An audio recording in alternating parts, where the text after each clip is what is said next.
তিলোত্তমার বিচার চেয়ে শিক্ষায়তন বিদ্যালয়ের প্রাক্তনীদের প্রতিবাদ মিছিল। আরজি করে মেডিকেল ছাত্রীর অমানবিক নির্যাতন ও হত্যার ঘটনা ৫১ দিন হলেও এখনো দোষীদের বিচারের দাবিতে প্রতিবাদে ছাত্র ছাত্রী সহ শিক্ষক শিক্ষিকারা।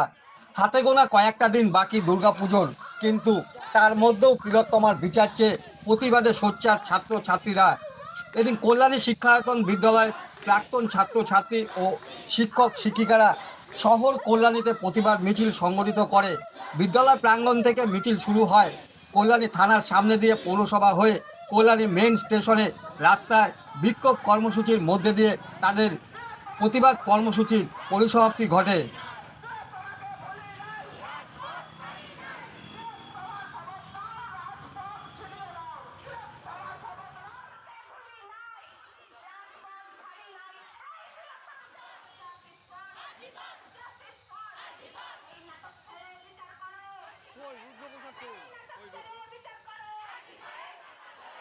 ছাত্রছাত্রীরা আজকে মাঠে নেমেছি।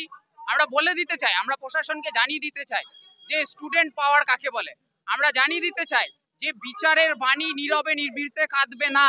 ছাত্রছাত্রীরা আজকে যখন রাজপথে নামছে তখন এটা প্রশাসনকে মাথায় রাখতে হবে যে জন আদালতে তার বিচার হবে, তার বিচার ছাত্রছাত্রীরা করবে।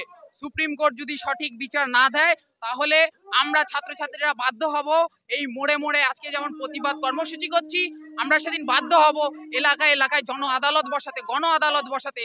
আর সেদিন যদি গণ আদালত বসে তাহলে সেই গণ আদালতের বিচারে কেউ বাদ যাবে না। আমরা উৎসবে ফিরেছি, তো আমরা তিলোত্তমার উৎসবে ফিরেছি, আমরা তিলোত্তমার উৎসব করছি।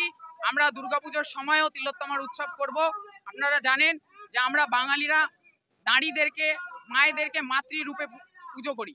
সেখানে দাঁড়িয়ে মা যখন ধর্ষিতা হচ্ছে, বোন যখন ধর্ষিতা হচ্ছে, মায়ের ইজ্জত, বোনের ইজ্জত যখন প্রশ্নের মুখে, তখন আমাদের কাছে তিলোত্তমায় দুর্গা।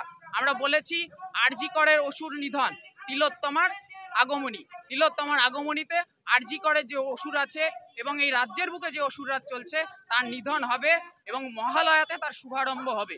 আমরা ছাত্রছাত্রীরা তার জন্য প্রস্তুত আছি। এই প্রতিবাদ মিছিল কল্যাণী শিক্ষায়তনের প্রাক্তন ছাত্রছাত্রীদের উদ্যোগে প্রতিবাদ মিছিল। তবে এই প্রতিবাদ মিছিলে শিক্ষায়তনের সমস্ত ছাত্রছাত্রী, শিক্ষক শিক্ষিকা, অভিভাবক এবং শিক্ষাকর্মী সহ একটা গোটা স্কুল চালাতে যাদেরকে লাগে আমরা সবাই এই মিছিলে অংশগ্রহণ করেছি। আমার নাম রুদ্রবল্লভ পোদ্দার, আমি কল্যাণী শিক্ষায়তনের একজন প্রাক্তনী।